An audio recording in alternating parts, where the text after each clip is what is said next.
Hey guys, Percival Comic Book University. Okay, episode 3, Kandahar. Yes, Kandahar is a real place. It's a real place in Afghanistan. Kandahar is a real place. I know a lot of people, who haven't actually served, or who maybe, just whatever, aren't very good with geography. Maybe like, is there a real place with Kandahar? Marvel Universe, they always change things up. Yeah, it's a real place. Unlike Nambia, yeah, this is actually a real place. Okay, anyway, this was basically the origin story for Frank Castle in the MCU. This was fantastic. We get to see that Frank was used as a tool. Everybody there was used as a tool. I love it that Frank actually called Billy Russo. He's like Billy the Butte. That was it. That was his name before he became Jigsaw and Ugly. So I'm sure that's going to wind up happening by the end of this episode. Not this episode. This season. So we got to see that, yeah, he was completely used by the CIA. Ah, man, if only he would have beaten that dude to death, Like to come out there and realize, oh, wow, the guys in the field actually knew what was up. And that's a big issue that we always had in the military with the officers. Um, Obviously, you became a ranking enough officer, and we could tell if you were scum or you were, you actually knew what the hell you were doing. Um, what do you call it? And it usually had to do with were you actually, how did you treat your ranking NCO who was assigned to you? You know what I'm saying? So, like, let's see if I can pair everything up. Oh, also, Frank is only a lieutenant in this as opposed to a captain like he was in the Marvel comics. But, like, what is it? Uh, Master Sergeant should be hanging out with excuse me, a captain. I think that's the way it's supposed to work. I don't remember how all that worked. A platoon sergeant would be hanging out with a lieutenant. I think that was it. Anyway, whatever. Regardless, the idea is, and whatever, command sergeant major, all that good stuff. The idea is that the officer and the NCO are supposed to be teamed up with each other, and if the officer listened to at least took his advice, and whatnot, the men would respect you a lot more because this was the guy who was actually in the field with us and you were not. So then you got some CIA jerk who comes along.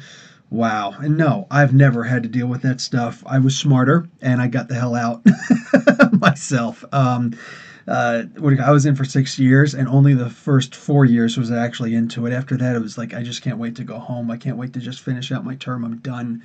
I'm done. Just nonsense. So Frank really never got that. I guess I would have been more like Billy. Saying without the actual joint. Continuing my military thing. No, I actually.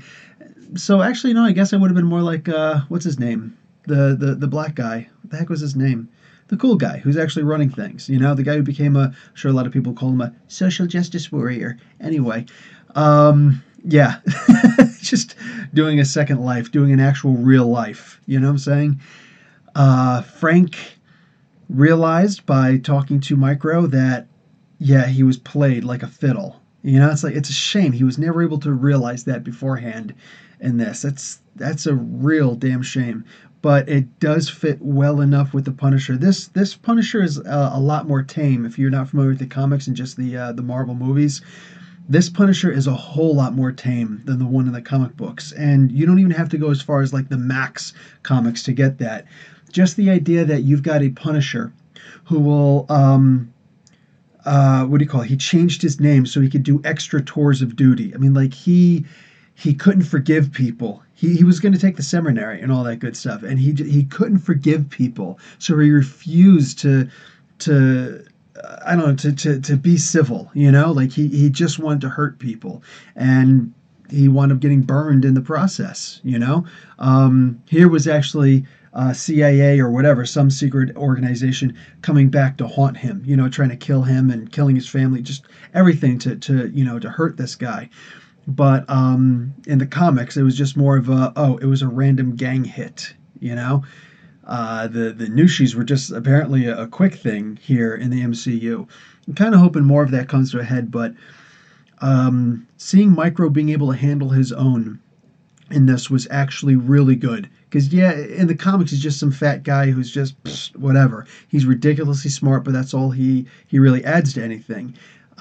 Here, he was a whole lot better. Here, he's trying to be treated like an equal. He doesn't have any delusions that these guys are going to wind up being best friends. It's more just like, here, I'm the guy who points, you're the guy who shoots. But it's not a blind loyalty kind of thing. It's like I point and I show you why I'm pointing. And then you go what you do. And I really liked it at the end when he's like, okay, just one rule. What's that? They die. Everybody dies. And he's like, yeah, okay. Like, I don't have a problem with that. This looks is going to be a hell of a team. Now, will they actually go the route of the comics, where eventually it turns out that Micro wound up working against the Punisher, and Punisher had to kill him? Could that be spoilers? Well, in the comics, it's been out for years.